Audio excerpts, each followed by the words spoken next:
You're good, kid. But as long as I'm around, you're second best. You might as well learn to live with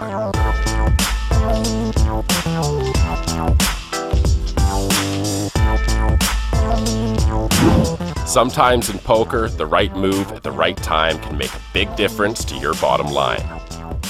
Today we break down one of the best moves, the stop-and-go play.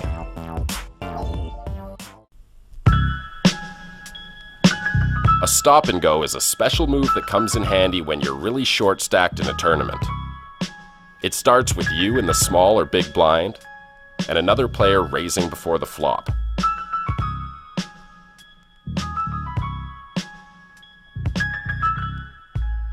Instead of moving all in, you can just call the raise with the intention of moving all in on the flop, no matter what cards come.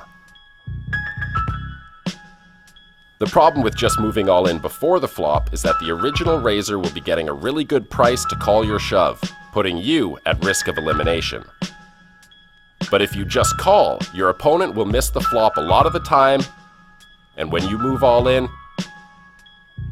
he'll be forced to fold a lot of hands he would have called with pre-flop.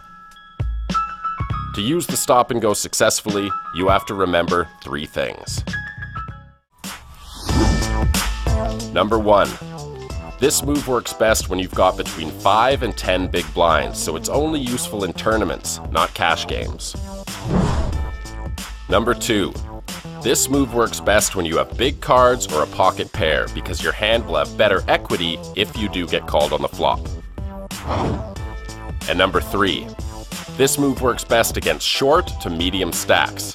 If the raiser has a huge stack, they'll be way more comfortable calling with a wider range on the flop. The whole point of this move is to win the pot without putting yourself at risk of elimination. If your opponent is raising with 2 unpaired cards, he's going to miss the flop about 2/3 of the time. By putting him to a decision on the flop, he's likely to fold a lot of hands that he would have been right to call with pre-flop. The stop and go is a survival play, and you can use it to increase your stack without having to gamble with a pre-flop all-in. Visit pokerlistings.com, the all-in poker guide.